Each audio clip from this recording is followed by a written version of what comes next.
Bonjour à tous et bienvenue dans cette vidéo de revue hebdomadaire de marché sur les indices avec Ishimoku. Nous sommes le 24 septembre, fin de journée. Donc pour ce qui est du fondamental de la semaine dernière qui a quand même été assez chargé, puisque nous avons eu pas mal de banques centrales qui sont intervenues, donc ça a agité un petit peu les marchés. La conclusion, elle apparaît directement sur l'écran, même si on ne sait pas ce qui s'est dit, c'est rouge. Donc les marchés, grosso modo, n'ont pas aimé les discours de Powell, Lagarde et compagnie. Voilà, ça c'est le résumé. Maintenant, si vous voulez en savoir un petit peu plus, je vous invite à écouter le podcast d'Alexandre Baradès, dont je vais mettre le lien sous cette vidéo, qui résume en 12-14 minutes toute la semaine et qui est très précis, très clair. Donc comme ça, vous aurez toutes les informations. Moi, je ne fais que de l'analyse technique ici. Donc le S&P en hebdomadaire, voilà ce que je viens de vous dire, c'est rouge. Voilà, c'est pas le scoop. Alors là, j'ai remonté ici la Kijun hebdomadaire qui normalement se situe à 4301, enfin pour cette semaine était à 4305. Elle va remonter la semaine prochaine. Donc le support va se trouver à ce niveau-là. L'information est que si on casse ce support, à ce moment-là, on pourrait aller chercher les 4226, voire la Kijun mensuelle à 4154. Il serait de bon augure de ne pas casser cette Kijun mensuelle, parce que vous voyez que si on descendait un peu vertical, il y a du passage faible. Alors bon, on va dire qu'on ne va pas faire 3 bougies comme ça, enfin 2 semaines comme ça direct, ça m'étonnerait, ce serait vraiment un crash, donc c'est pas à souhaiter de toute façon. On n'oublie pas quand même qu'on est dans une saisonnalité négative, c'est-à-dire que traditionnellement le mois d'octobre est négatif, il est baissier, donc voilà, là on a déjà une amorce, on est quand même le 24 septembre, en général ça commence à justement à se plomber un petit peu à partir de la dernière semaine de septembre et sur les 2-3 premières semaines d'octobre, donc on est pile dedans, à voir si ça persiste ou pas, parce que certaines fois la saisonnalité ne fonctionne pas, là vu que le marché était quand même bien haussier avant, logiquement ça devrait fonctionner, mais entre la logique et le marché quelquefois il y a une petite différence. Donc pour moi, on devrait casser ce niveau-là et aller chercher les 2 niveaux qui sont ici, mais avec dans l'idée malgré tout que la Kijun mensuelle tienne afin de relancer le marché en novembre et décembre justement. Donc voilà, on est dans une bonne, on prend la bonne direction. Là, on hésitait un peu, on pouvait encore espérer que le marché reprenne de la hausse, quitte à aller chercher le dernier point haut.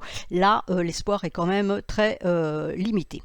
Donc en journalier, voilà ce que ça donne. Donc en journalier, on a déjà le renversement de court terme. Donc vous voyez qu'on avait une baisse ici. On est remonté, c'est ce qu'on vient de voir sur les bougies hebdomadaires. On est remonté, on a tenté de sortir du nuage ici. Ça n'a pas fonctionné. C'est la lagging span ici qui n'a pas cassé sa Tenkan. Je le dis toujours, la lagging span et la Tenkan sont à surveiller parce que c'est souvent un signal important. Et là, on le voit bien. Le signal, elle n'est pas passé en clôture de la bougie du 14 septembre. Et donc les prix se sont retournés. Cassure de Kijun ici le 20 septembre. Donc signal baissier qui est donné, et puis là on continue. Alors maintenant il nous manque plus que la lagging span qui doit sortir de son nuage et on aura le renversement de tendance de court terme qui sera complètement acté.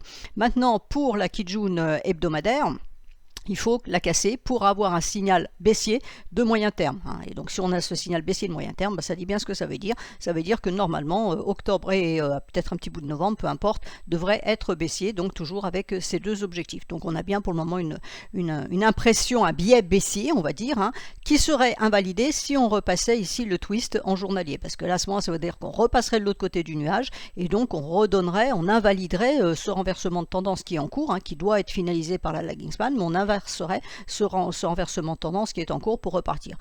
Honnêtement, je pense que la probabilité est assez faible, mais elle n'est pas à ignorer. Il n'y a aucune probabilité nulle, donc on peut aussi rebondir là-dessus, venir titiller ça pour repartir s'il y avait une nouvelle dent de marché qui fasse que le marché a envie de rebondir. En hebdomadaire, sur le Dow Jones, donc on a la Kijun, ça c'est la Kijun de lundi, Kijun hebdomadaire de lundi, donc vous voyez, on s'est arrêté dessus en fait. Donc si ça casse, si ce niveau-là casse, le niveau à aller chercher c'est les 33 743, ensuite on a 33 465, et puis ensuite on aurait 33 247. Vous voyez que la lagging span, elle peut descendre la semaine prochaine, alors elle va rencontrer une bougie assis à 33 540. Comme on a un petit niveau en dessous, je pense que les 33 465 pourraient se faire à ce moment-là. Elle pourrait pénétrer et en clôture revenir ici. Et la semaine suivante, donc ça c'est pour la semaine qui vient, la semaine suivante, c'est-à-dire la première semaine d'octobre, ça peut passer ici. Ça peut passer ici. Donc l'idée potentiellement d'aller chercher la Kijun mensuelle à 32 740, on va dire qu'elle elle est pas stupide, elle peut tenir la route. Après, il va falloir valider, hein, c'est-à-dire qu'il faut casser cette Kijun hebdomadaire pour donner un signal baissier qui nous emmène vers ce niveau-là. Alors peut-être pas justement cette semaine, hein, puisque je vous dis, vous avez un support ici, mais potentiellement la semaine d'après. Ensuite, si on se met en journalier, donc la Kijun hebdomadaire remonte lundi, hein, donc elle va se retrouver ici. Vous voyez que la LS est au-dessus de son nuage, donc il faut qu'elle casse le nuage. Alors là, elle va avoir un support qui va être costaud, hein, donc c'est pour ça cette semaine, voilà, quand on a vu que la lagging span pourrait buter sur une bougie, ça pourrait nous donner ça, c'est-à-dire qu'ici, vous voyez qu'elle peut rentrer dans son nuage, mais ici, il y a un support qui est fort, puisque c'est la Kijun hebdomadaire avec la SSB, donc il va falloir casser ce niveau-là. La cassure des 33 755 nous donne vraiment le signal baissier de moyen terme, en l'occurrence, hein, c'est une Kijun hebdomadaire, et avec comme potentiel, donc ici, 33 442, et ici 33 260, et puis après on a différents petits niveaux, hein. On en a ici à 32 952 avant d'atteindre cette Kijun mensuelle à 32 740. Donc là, biais baissier. Maintenant, toujours, il faut garder l'esprit ouvert, hein. On peut aussi rebondir là-dessus et repasser ici, parce que vous voyez qu'ici, nous on a une grande zone de faiblesse entre le 3 octobre et le 26 octobre. Donc comme ça correspond à notre plage en fait de biais baissier pour le mois d'octobre dans la saisonnalité d'évolution des marchés.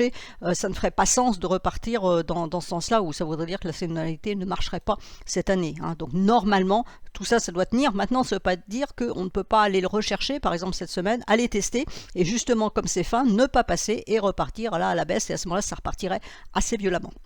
Voilà, c'est pas mon scénario, hein, mais bon, c'est pas moi qui fais les marchés, ce n'est pas mon scénario. En plus, il n'y a pas de stats cette semaine, donc comme on a vraiment une impulsion négative, bon, il peut y avoir un peu de correction en début de semaine, mais je ne pense pas qu'on puisse revenir chercher ce niveau-là. Et si on met une extension Fibo, vous voyez qu'on a un mouvement baissier ici, une correction ici, donc avec une extension Fibo, vous voyez que les 100% sont juste en dessous de ce niveau-là, donc là on tient quand même quelque chose, et si les 100% sont cassés, ben 1,382, on arrive quasiment sur ces niveaux-là, et puis la Kijun mensuelle qui est juste en dessous. Donc il y a une certaine logique là-dedans, plus le fait que traditionnellement, octobre est baissier. Le Nasdaq en hebdomadaire, donc voilà, très belle bougie rouge, même chose, hein, donc la Kijun va remonter, hebdomadaire va légèrement remonter, hein, donc c'est pas très significatif. La même chose, hein, une extension Fibo, vous voyez que les 100%, ben, on va être juste un petit peu sous la Kijun hebdomadaire, ce qui devrait entraîner les prix à la casser, et puis après, bah, aller chercher la Kijun mensuelle ici à 13 642. Donc la Kijun hebdomadaire, elle est à 14 415 pour la semaine qui vient, et donc la Kijun mensuelle à 13 627. En journalier, hein, même configuration que sur les autres, de toute façon, ils marchent tous pareil. Donc là, il y a eu une tentative vendredi de remonter, ça a complètement avorté, hein, ça n'a pas fonctionné. On est sous les prix, on est sous la Kijun, donc court terme, on a bien un baissier. Si ce niveau-là rebondissait, les prix rebondissaient sur ce niveau-là, pardon, on pourrait repasser ici, mais ce n'est pas le scénario que je favorise, mais il faut toujours le garder à l'esprit, hein, ça peut se produire, donc tout est possible dans un marché.